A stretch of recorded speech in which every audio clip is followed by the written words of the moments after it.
Je vous salue dans le précieux nom de Jésus. Shalom et bonjour de partout où vous nous recevez. Grande est notre joie en ce mois d'avril d'être ensemble avec vous dans la présence de Dieu. Et nous bénissons le Seigneur pour cette merveilleuse opportunité qu'il nous donne, à vous et à nous, de pouvoir être ensemble pour travailler pour sa gloire et son honneur. Que Dieu vous bénisse de partout où vous nous suivez sur Internet, partout où vous êtes connectés dans différents pays, dans différentes villes. Que Dieu vous bénisse et nous bénissons Dieu pour le mois d'avril et nous le dédions au Seigneur afin que ça soit un mois particulier. Je crois et je suis convaincu que Dieu va nous donner un mois heureux, un mois rempli de ses faveurs et nous allons l'expérimenter dans tout ce que nous allons faire et que cela soit le partage de tout un chacun de nous au nom puissant de Jésus. Alors en ce mois d'avril, j'aimerais vous inviter à lire deux textes autour duquel nous allons réfléchir et parler pendant ces quelques semaines. Et Dieu va nous faire beaucoup de bien. Le premier texte se trouve dans Lamentation, chapitre 3. Un texte que sûrement nous connaissons. Et nous allons lire à partir du verset 19. La parole de Dieu déclare ceci. « Quand je pense à ma détresse et à ma misère, à l'absinthe et au poison, quand mon âme s'en souvient, elle est abattue au-dedans de moi. Voici ce que je veux repasser en mon cœur, ce qui me donnera de l'espérance. Les bontés de l'Éternel ne sont pas épuisées, ses compassions ne sont pas à leur terme. Elles se renouvellent chaque matin. Oh, que ta fidélité est grande. » J'aimerais nous inviter à lire aussi le psaume 63, un texte aussi sûrement que nous connaissons. Je pense que Dieu veut nous donner encore des rappels par rapport à tous ces textes que nous avons l'habitude de lire. Et Dieu veut en faire vie dans nos vies. Psaume chapitre 63, à partir du verset 2, chez certains, ça sera le verset 3, la Bible déclare « Ainsi je te contemple dans le sanctuaire pour voir ta puissance et ta gloire. Car ta bonté vaut mieux que la vie. Mes lèvres célèbrent tes louanges. Je te bénirai donc toute ma vie. Je lèverai mes mains en ton nom. Mon âme sera rassasiée comme des mets gras et succulents, et avec des cris de joie sur les lèvres, ma bouche te célébrera. » Alors, partant de ces deux textes, nous allons, par la grâce de Dieu, pendant ce mois, réfléchir sur une pensée que le Seigneur nous a mise à cœur, qui s'intitule simplement « Les bontés de l'Éternel ne sont pas épuisées ». Et bien évidemment, Dieu veut emmener quelqu'un en ce mois d'avril à vivre et à expérimenter d'autres facettes ou d'autres dimensions de ses bontés. Quand on parle de bonté, on doit déjà comprendre que c'est un concept qui parle d'une preuve de bienveillance active. La bonté, c'est une preuve palpable de bienveillance que l'on montre ou qu'on accorde à une personne. La bonté est une action qui a pour but de rendre heureux. Donc techniquement, vous devez comprendre que lorsqu'on parle de bonté, on ne parle pas de ce bien que nous pouvons nous faire nous-mêmes. La bonté est une prédisposition à faire du bien à l'autre ou aux autres. La bonté est utilisée pour d'autres personnes et non pour nous-mêmes. Et la bonté ne peut être vue dans ce que vous faites pour les autres. La bonté ne peut être vue que dans ce que vous faites pour d'autres personnes. Donc quand on parle d'un homme bon, on parle d'un homme qui fait du bien aux autres. C'est lorsqu'on parle des bontés de Dieu, on parle de cette capacité que Dieu a à nous faire du bien, à nous qui sommes ses enfants. Donc Dieu n'est pas bon parce qu'il est Dieu, mais Dieu est bon parce qu'il puise dans sa divinité des ressources qui lui poussent à nous faire du bien. Donc, à chaque fois que vous entendez parler des bontés de Dieu, sachez qu'on parle d'une prédisposition divine qui a pour but de faire du bien aux hommes. Et je prie au nom de Jésus que Dieu se prédispose à vous faire du bien. Dieu est tout-puissant et Dieu sait qu'il est tout-puissant. Et la toute-puissance de Dieu devient une preuve de bonté envers nous quand Dieu l'utilise pour nous faire du bien. C'est là où vous verrez que la puissance de Dieu n'est pas répandue parce que Dieu est puissant, mais la puissance de Dieu est répandue parce que Dieu est bon.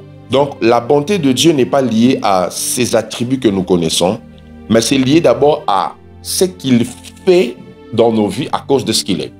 Donc, appeler Dieu El Shaddai, c'est bien. Mais expérimenter la puissance, ou soit la toute-puissance de Dieu, ou sa toute-suffisance, c'est là où ça devient intéressant, c'est là où ça devient l'expression des bontés. Parce que vous devez savoir qu'il y a une nuance entre ce que j'appelle la très-puissance et la toute-puissance. La très-puissance est une notion de puissance qui n'est pas raisonnée, ou soit qui n'a pas de conscience. C'est comme l'électricité. L'électricité est très puissante. Ça peut tuer, ça peut détruire, parce que ça a une très grande capacité de puissance. Mais quand on parle de tout puissant ou de toute puissance, c'est une puissance qui est canalisée par une conscience qui veut faire du bien. Ainsi, Dieu n'est pas que très puissant, Dieu est tout puissant. Ça veut dire que Dieu canalise sa puissance dans une direction de faire du bien et non de faire du mal. C'est la grande différence qu'il y a entre la très puissance et la toute puissance. Donc la toute puissance de Dieu fait allusion à une notion de la conscience que Dieu a sur ce qu'il veut faire avec sa puissance. Ainsi, quand il dit à Abraham, je suis le Dieu tout-puissant, ce n'est pas pour lui dire que ma puissance peut te tuer, mais c'est pour lui révéler que ma puissance peut se servir d'un homme fatigué comme toi afin d'engendrer une postérité saine et pure. Donc, le Dieu bon canalise sa toute-puissance dans une voie ou dans un moyen qui permet à ce que cette puissance puisse faire du bien aux hommes. Rappelez-vous, après qu'il ait tué le monde par les eaux du déluge, Dieu avait décidé en disant, que je ne détruirai plus les hommes par les eaux du déluge.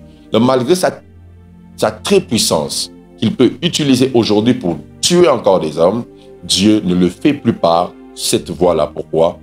Dieu est bon. Et je prie que Dieu te permette d'expérimenter ses bontés en ce jour. Donc, du coup, vous comprendrez que même quand on dit que Dieu est grand, Dieu n'est pas bon parce qu'il est grand. Dieu est bon quand il manifeste sa grandeur envers nous. Donc, comprenez ici ce que j'essaie de vous dire simplement aujourd'hui, c'est que ce que Dieu est une chose, mais la bonté de Dieu, c'est quand Dieu fait avec ce qu'il est quelque chose dans nos vies. Donc, la notion de la bonté de Dieu fait allusion à toute expression de Dieu sur nos vies. Vous serez d'accord avec moi qu'un homme riche peut être riche, mais si sa richesse ne bénit pas ou ne fait pas du bien aux autres, on ne dira pas qu'il est bon. Sa bonté se révèle à partir du moment où il peut utiliser ses richesses pour faire du bien aux autres. Là, on peut parler d'un homme bon. Là, on peut parler d'un homme qui veut faire du bien. Donc, être bon, ce n'est pas acquérir des possessions.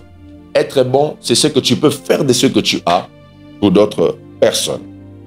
Et avant même de parler de la bonté de Dieu, j'aimerais nous parler un tout petit peu sur cette bonté que nous, en tant qu'enfants de Dieu, nous devons manifester. Parce que c'est absurde d'expérimenter, de vivre les bontés de Dieu sans devenir une source de bonté pour d'autres personnes.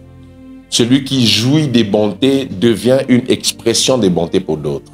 Celui qui reçoit de Dieu l'expression de sa bonté permet aux autres d'expérimenter aussi les bontés de Dieu. Une question pour vous depuis que cette année a commencé. Combien de personnes ont vu et expérimenté les bontés de Dieu par votre vie? Jusqu'où êtes-vous capable de faire du bien aux autres? C'est ce qui peut exprimer les bontés de Dieu au travers de votre vie. On raconte une anecdote des gens au ciel et des gens en enfer. Il y avait des gens au ciel et d'autres en enfer. Et dans cette histoire, on dit que les gens au ciel avaient de la nourriture et les gens en enfer aussi avaient de la nourriture. Alors, les gens au ciel et les gens en enfer avaient des longues fourchettes qu'ils utilisaient pour se nourrir. Et ceux qui étaient en enfer, qu'est-ce qu'ils faisaient? Ils prenaient cette longue fourchette qui avait pratiquement ma taille, ils prenaient la nourriture et ils faisaient un effort de tourner la fourchette pour essayer de manger. Et ça prenait tellement du temps que les gens en enfer maigrissaient parce que ça leur demandait beaucoup d'efforts, beaucoup d'exercices pour se nourrir. Par contre, les gens au ciel, quand ils ont regardé, ils se sont rendus compte que si on doit faire un effort de tourner ces fourchettes pour manger, on va prendre beaucoup de temps. Alors, qu'est-ce qu'ils ont décidé? Ils ont décidé de se nourrir entre eux, de sorte que celui qui est assis ici prend la nourriture et fait manger celui qui est de l'autre côté. Alors, ça faisait que chacun prenait la peine de nourrir l'autre et tous étaient en bonne santé parce que personne ne voulait se faire manger, mais il voulait d'abord faire manger l'autre afin que l'autre aussi puisse faire manger. Et c'est ça même l'expression de la bonté. La bonté vous donne plus de poids et une bonne santé quand vous savez faire du bien aux autres, parce que Dieu permettra aussi qu'il y ait des gens qui vont venir pour vous faire du bien. Être bon ou soit expérimenter les bontés de Dieu nous conduisent à être aussi des vecteurs de bonté pour d'autres personnes. Alors, si à cause des souvenirs du passé, à cause de tout ce que tu as eu à vivre, tu as développé une attitude qui te pousse à dire « je ne peux plus faire du bien parce que j'ai vécu l'ingratitude, parce que j'ai été choqué, parce que les gens m'ont déçu », je te prie aujourd'hui de faire cette prière avec moi afin que Dieu puisse réparer ton cœur et que tu sois un homme bon, que tu sois une femme capable d'exprimer la bonté. Alors fais cette prière avec moi.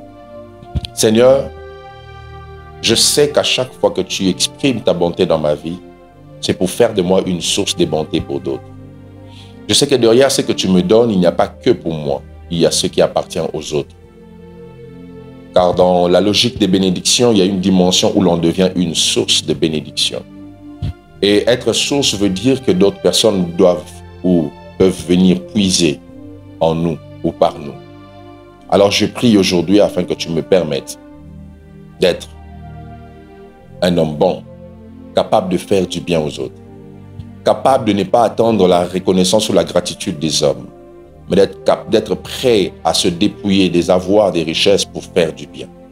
Je prie afin que même lorsque j'aurai rencontré l'ingratitude, que mon cœur reste toujours rempli de tes bontés.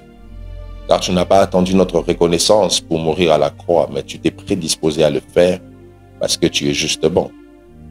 Aide-nous à avoir des cœurs bons. Aide-nous à être des hommes bons. Aide-nous à faire preuve de bonté, même envers des ingrats, même envers des personnes qui ne méritent pas. Tu as montré ta bonté à un voleur sur la croix, qui n'avait pas droit au salut, qui n'a pas marché dans la même dimension de sainteté que toi, mais tu lui as donné la vie éternelle parce que tu es le Dieu bon. Je prie que tu nous donnes la capacité d'être comme toi. Ta parole dit tel il est et tel nous sommes. Nous voulons être tellement comme toi afin de faire preuve de bonté partout où nous sommes. Au nom de Jésus que nous avons ainsi prié. Amen. Que Dieu vous bénisse. Nous allons nous retrouver la semaine prochaine.